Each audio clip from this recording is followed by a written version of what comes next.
سلام، به اولین ویدیو از کانال یوتیوب من خیلی خوش اومدید. میخوایم با هم انگشترهای پینترستی که خیلی ترند شده رو یاد بگیریم.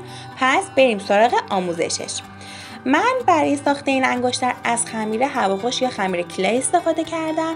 این خمیر کاملا نرمه و بعد از اینکه کارتون رو انجام بدید در معرض هوا که بمونه کاملا سفت و خشک میشه.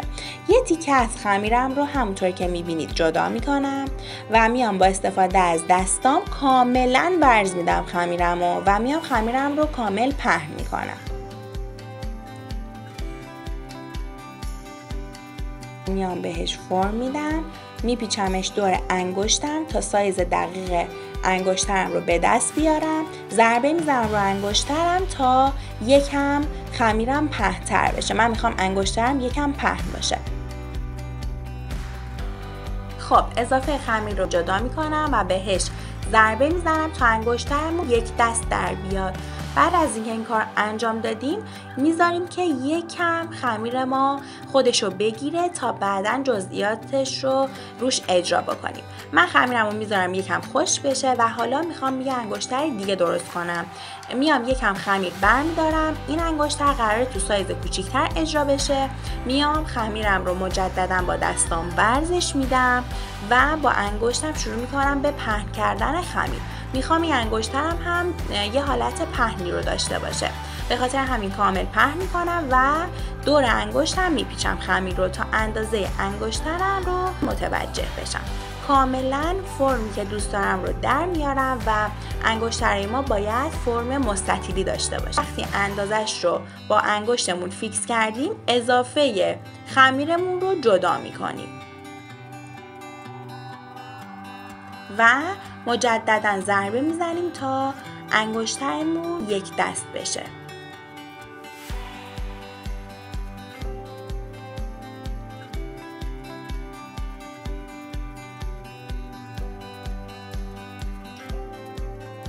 خب من انگشترم رو آماده کردم. حالا میخوایم این انگشتر رو با هم دیگه اجرا بکنیم.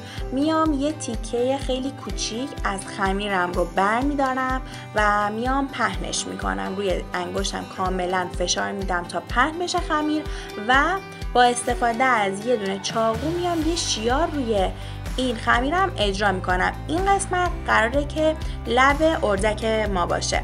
من میام وسط انگشترم میچسبونم و یکم فشار میدم بچسبه به انگشترم. بعد از اینکه این کار انجام دادم میام با چاقو فرم بالا و پایین لب رو در میارم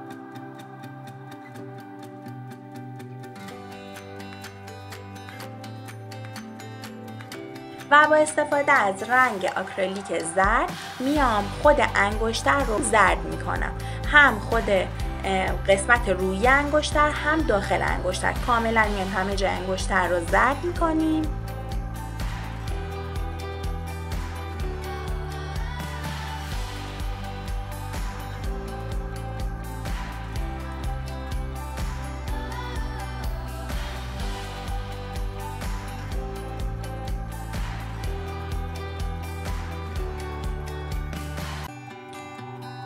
و برای لبش هم میام از رنگ نارنجی استفاده میکنم. میام قسمت لبش نارنجی میکنم و میذارم که خشک بشه.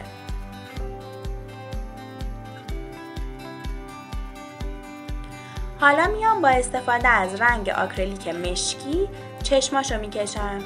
2 تا نقطه کوچیک رو به عنوان چشماش طراحی میکنیم و میذاریم خشک بشه. مدل اولمون تموم شد و حالا میخوایم بریم سراغ مدل های بعدی.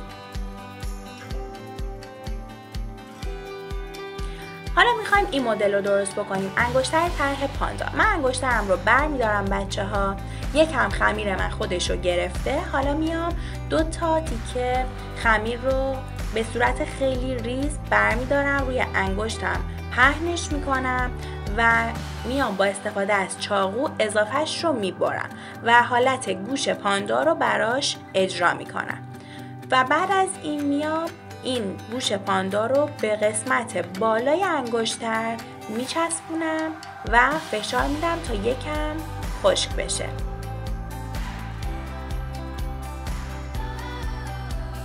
اون یکی گوشت رو هم همونطور که بهتون گفتم وصل میکنیم و حالا نیاز داریم به 2 تا خمیر تو سایزهای کوچیک‌تر برای چشمای پاندا. خب حالا من میام 2 تا تیکه خمیر رو برمی‌دارم و به عنوان چشماش میچسبونم وسط انگشترم.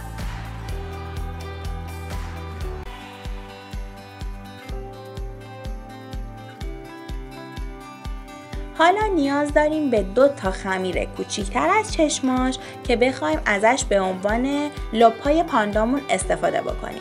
من میام خمیرم رو دستم گرد میکنم و پایین‌تر از چشمش میچسبونم. هر 2 تا لپ‌ها رو بس میکنیم، اجازه میدیم که یکم خشک بشه. حالا با رنگ آکریلیک سفید میایم کل انگشتر رو سفید میکنیم.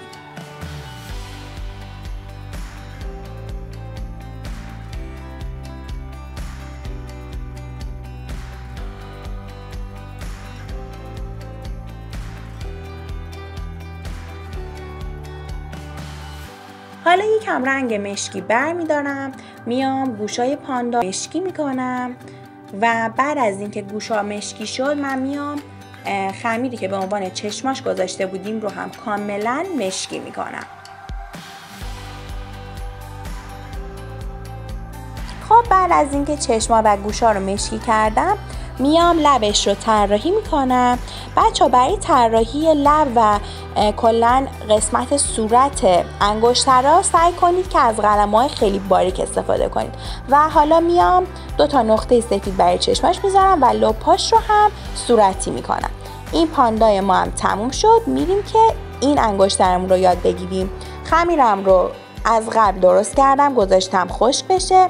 میام کل انگشترم رو با رنگ آبی رنگ میکنم، رنگمونم که رنگ آکریلیک هستش و میذارم که یکم خشک بشه. همه جای انگشتر باید آبی کنیم.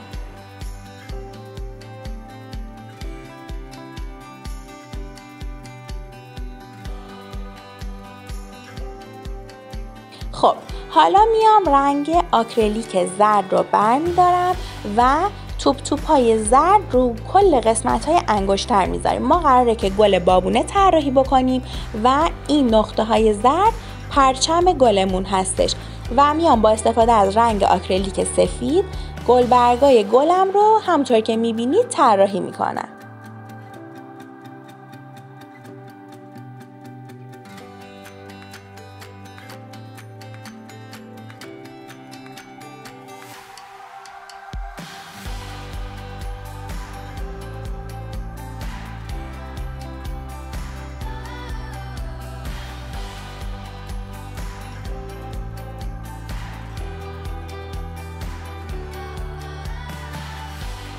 خب بچه‌ها اینم از انگشتری کیوتمون. اگر از این ویدیو خوشت اومد کانال من رو سابسکرایب کن و توی کامنت ها به هم بگو که آموزش بعدیمون چی باشه.